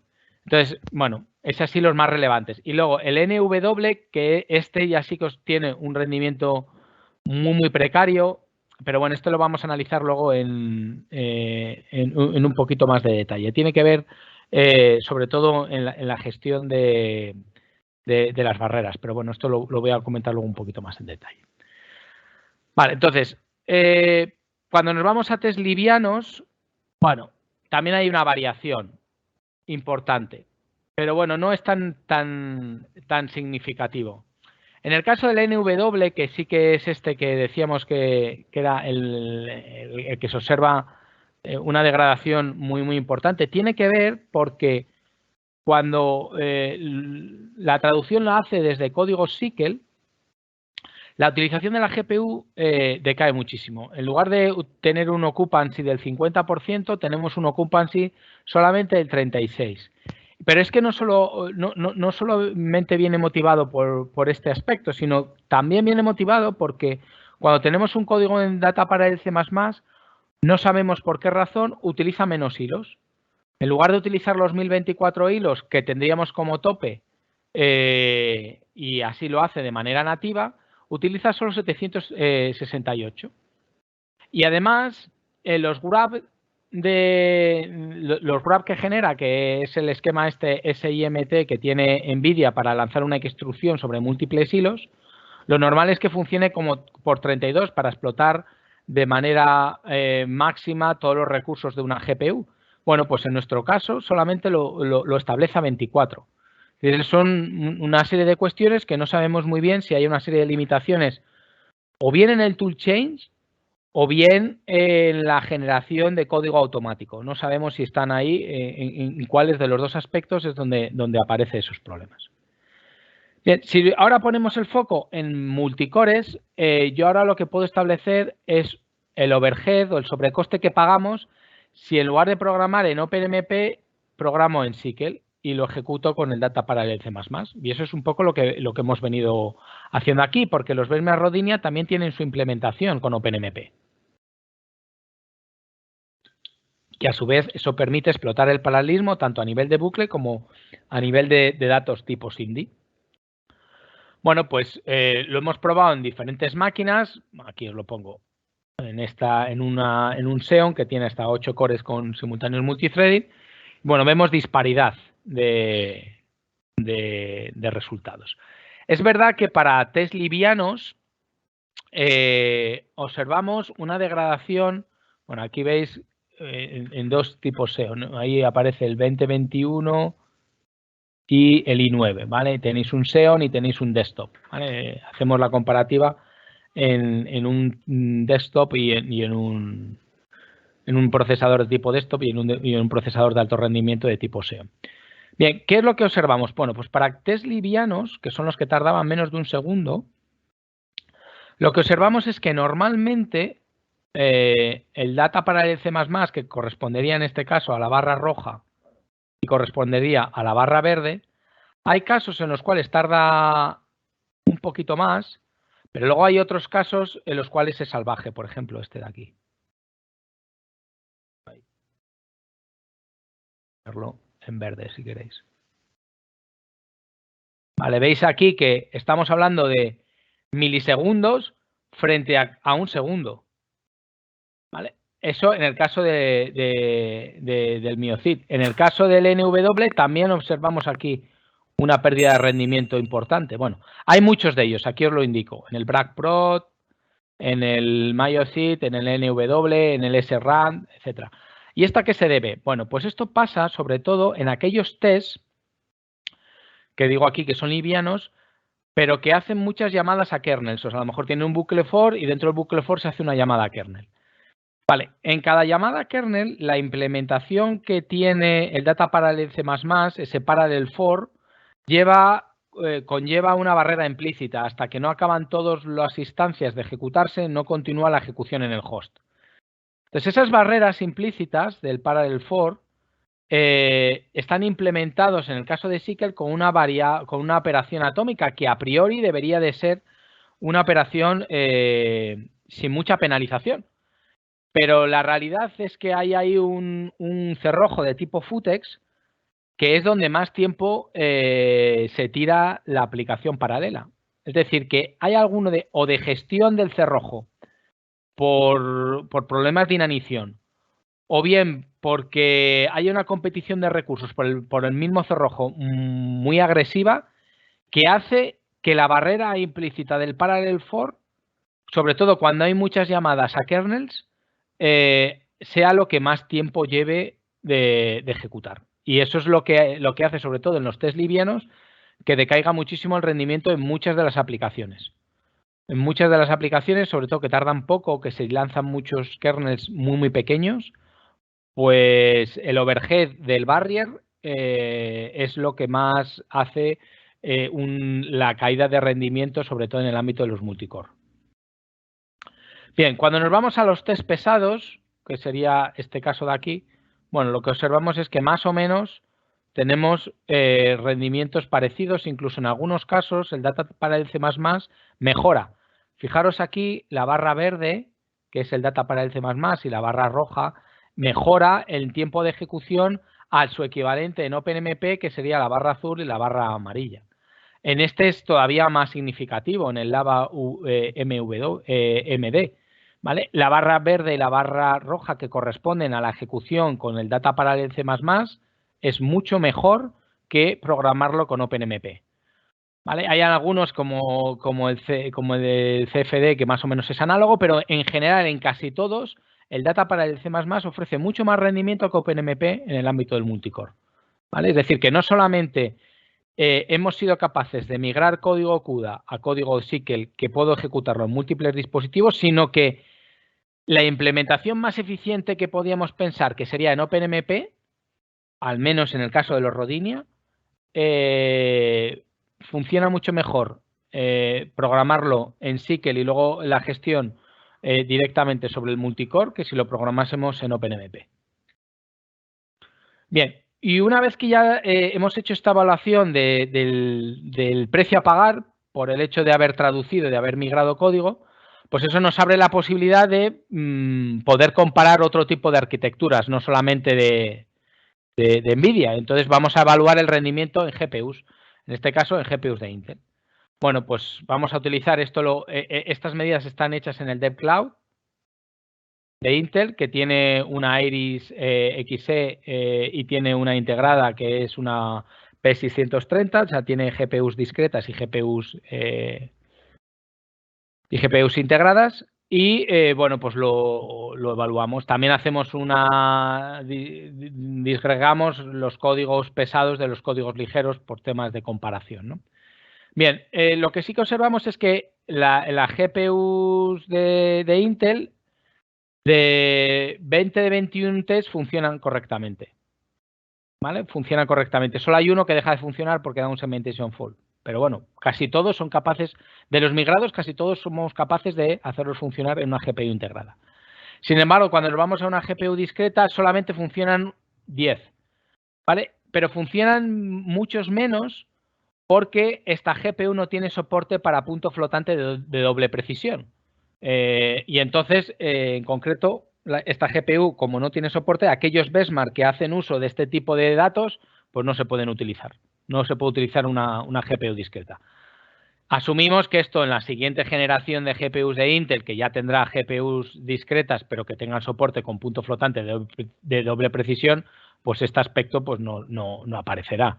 Y como era de esperar, pues las gráficas discretas ofrecen mucho más rendimiento, ahí están como un speedup de casi 2,5 de media, que la gráfica integrada. ¿Vale?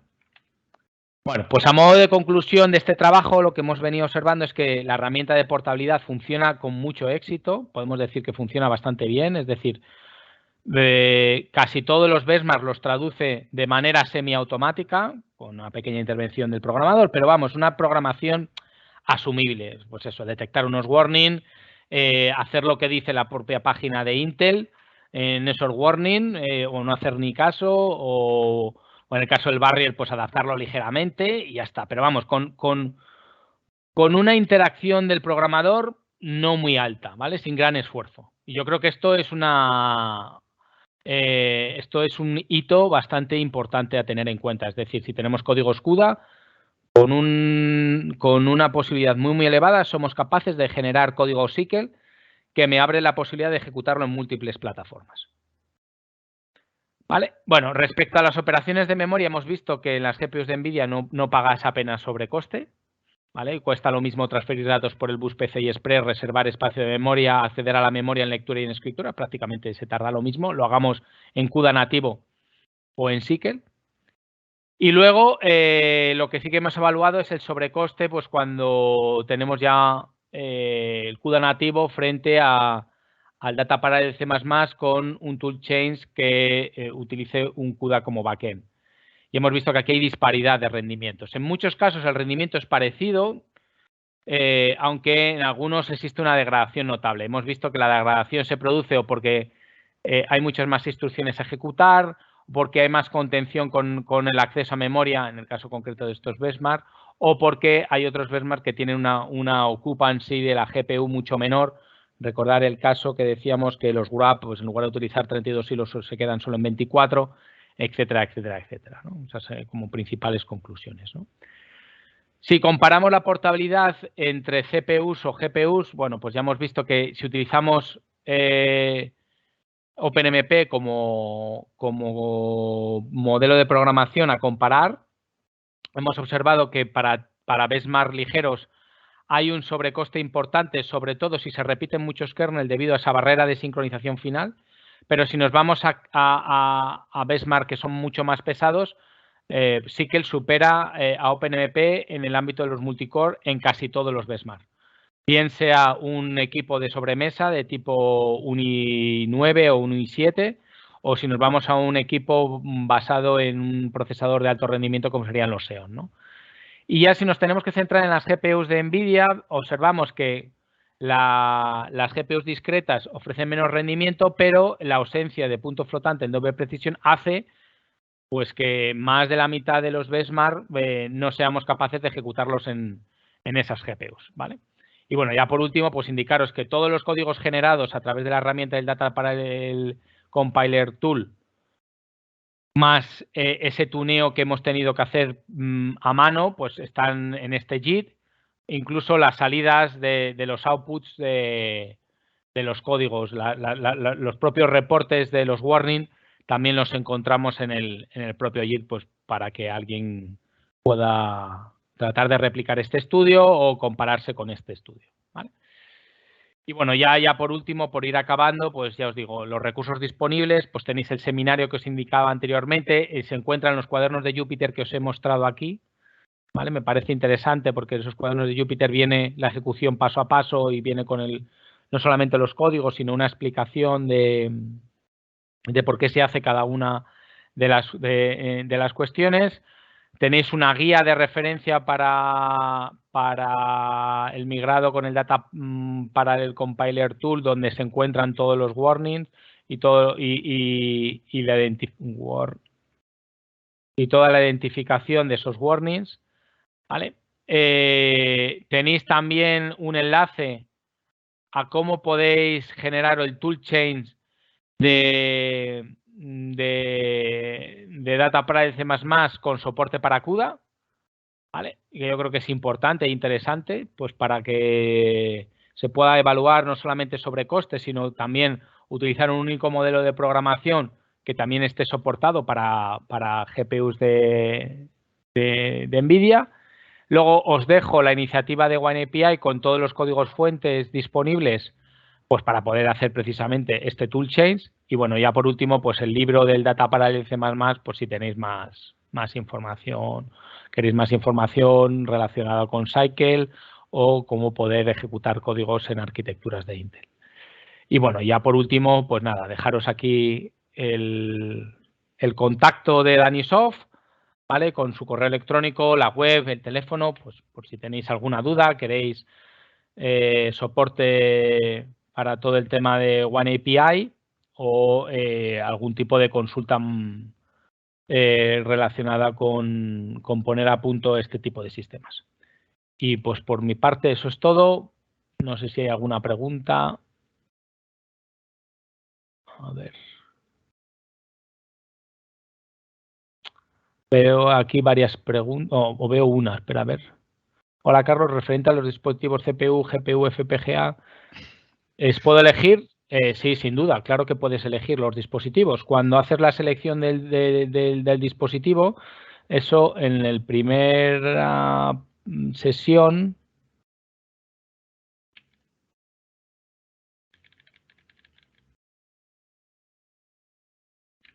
A ver, que te lo muestre aquí. En esta transparencia de los tipos de colas, cuando seleccionas y eliges el tipo de colas, seleccionas el dispositivo a utilizar. Es decir, si tú pones un GPU selector, pues seleccionar una GPU. Si pones un CPU selector, seleccionas una CPU y de ahí no lo he indicado, pero hay un FPGA selector que seleccionarías una FPGA.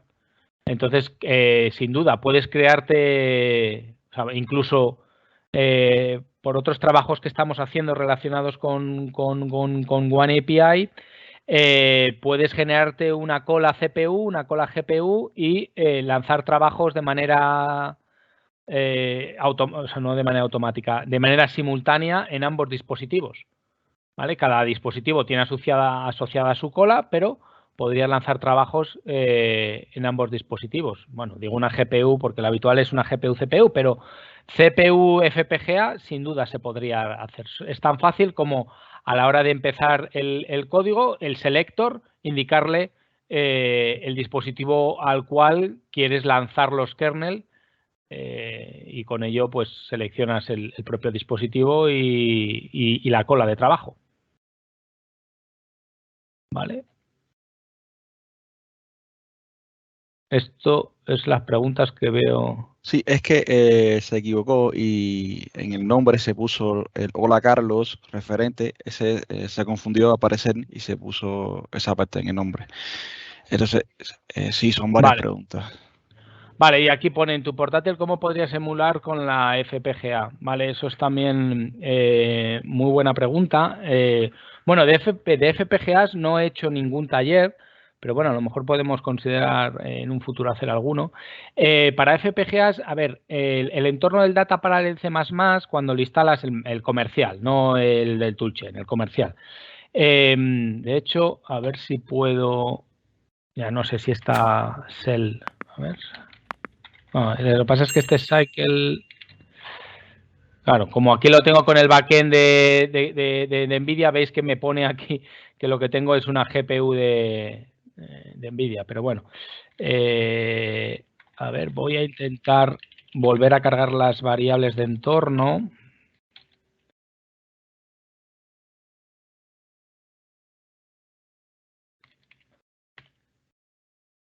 Vale, bueno, cargo las variables de entorno y hago lo mismo.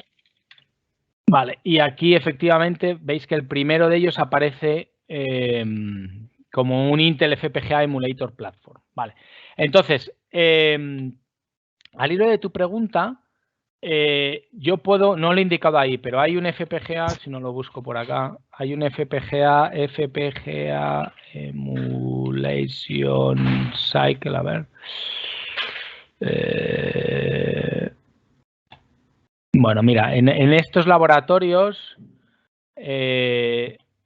no sé si, la verdad es que este no sé cuál es, pero bueno, viene aquí del DevCloud, o sea que tiene que aparecer. Bueno, a ver, aquí en el tipo selector, ¿ves? Lo único que tienes que incluirle es esa cabecera, ¿vale? Y aquí, bueno, normalmente esto lo prepara, de hecho, bueno, no estaría mal, esto habría que mirárselo, ya te digo que este código no sé dónde está, pero bueno, estaría bien. Aparte de incluir esta cabecera, aquí a la hora de seleccionar, veis que aquí aparece el device selector, ¿vale? Este device selector, si está haciéndolo en FPGA Emulator, ya le pasa ese selector. Entonces, la idea del FPGA Emulator, para lo que se suele utilizar fundamentalmente en la parte de FPGAs, cuando quieres hacer el proceso de FPGAs, lo que más suele tardar, o sea, yo lo que os he contado hasta ahora con Cycle, es que, y de hecho el primero de los talleres, era la idea de Cycle es que en un código fuente tú tienes tanto el código del kernel como el código del host, ¿vale? Lo tienes todo ahí, todo junto. Vale, y te dicen que el modelo de programación es de un fichero único, ¿vale? Eso está muy bien cuando trabajas con CPUs o con GPUs, porque esa función lambda, que luego traduce código al dispositivo final, pues no lleva mucho tiempo en realizar la compilación al target final. Sin embargo, cuando nos vamos a una FPGA, ese proceso de compilación al target final lleva muchísimo tiempo. Cuando hablo de muchísimo tiempo, pueden ser horas. Entonces, como como lleva mucho tiempo, pues el proceso de generar un código para una FPGA, pues no se suele hacer directamente sobre la FPGA, sino que antes de llevarla a la FPGA se suele emular para determinar que el funcionamiento del código que estás desarrollando es el que tú quieres que haga. Ese es el objetivo de la emulación de la FPGA. La emulación se hace sobre tu host, se hace sobre una CPU, pero la idea de la emulación de FPGA es que el código que estás desarrollando es un código funcional, ¿vale? Esa es la idea de la emulación. Entonces, ya te digo, para hacerlo que funcione la emulación, solamente hay que incluirle esta cabecera, hay que añadirle estas líneas de aquí y aquí en el Device Selector, bueno, pones que sí, que estás utilizando el FPGA Emulator y ya te genera código en el host como si fuese una FPGA. Pero se utiliza habitualmente para determinar que el código que estás desarrollando funciona adecuadamente y no has metido la pata, ¿vale? Eso es la utilidad que suele tener el emulator, ¿vale? Bueno, creo que con esto respondo a que sí que efectivamente puedo emular el comportamiento, pero cuando digo emular, ponerlo muy entrecomillado, porque no emulo el comportamiento de la FPGA, ¿vale? Lo que emulo es que el código a ejecutar es funcional, ¿vale? Vale, y luego como eliges la FPGA para emular el ejemplo, pues eso te lo acabo de mostrar ahí en las respuestas. Vale, bueno, veo que más o menos... a ver, yo creo que están todas, ¿no? Sí, ya ahora de momento no. Sí, no sé, el enlace este, por si quiere un poquito más de información, si quiere lo puedo poner por ahí. Ya te digo, esto no lo he visto, ¿eh? No he visto... Sé que hay, porque yo he estado alguna vez en algún tutorial de FPGAs y de hecho... dentro del DevCloud hay como unos cuadernos de Jupyter específicos para FPGAs, ¿vale? Y aquí te lo cuenta, porque todo el proceso de optimización es distinto al caso de uso de tanto una CPU como una GPU. Pero vamos, a ver si esto lo puedo copiar aquí. Aquí, si yo pulso aquí, este enlace se pega así. Vale, ya te digo, sí que he visto en el DevCloud que hay un tutorial y yo hace como 2 años que lo hice y bueno, vi que funcionaba y ahí me quedé. O sea, es una de las cosas que sí que tengo pendientes para retomar ahora porque de unos desarrollos que estamos haciendo con un doctorando queremos utilizar, tenemos unas FPGAs ahí en el laboratorio de hace ya unos cuantos años, queremos rescatarlas, queremos instalarle el One API y queremos ponerlas otra vez a punto para hacer algunas pruebas también de migrado y evaluación de migración y el performance portability, ¿vale? Bueno, pues no sé si hay más preguntas. Pues bueno, muchas gracias por estas sesiones tan interesantes, Carlos. Esperamos que os hayan sido de utilidad a los asistentes. Recordaros que hemos incluido los materiales de hoy en la opción de preguntas y respuestas y que próximamente publicaremos, como en ocasiones anteriores, la grabación en el área de YouTube de Danisoft. Por tanto, si queréis revisarlo como si queréis compartirlo con algún compañero. Este es el último evento que hacemos antes del verano, pero ya estamos diseñando nuevos. Por ello aprovecho para invitaros a que nos enviéis sugerencias, ya sea de contenidos, de desarrollo, etcétera. Son para vosotros y cualquier sugerencia pues la tomaremos muy en serio, ¿no? Y bueno, pues nada más, finalizamos. Os damos las gracias por asistir. Os recuerdo que si tenéis alguna consulta relacionada con Intel Software, OneAPI, Parallel Studio, nos la podéis enviar a una cuenta muy sencilla que es intel@danisoft.com. Y pues nada más, nos vemos en próximos eventos. Un saludo, hasta luego.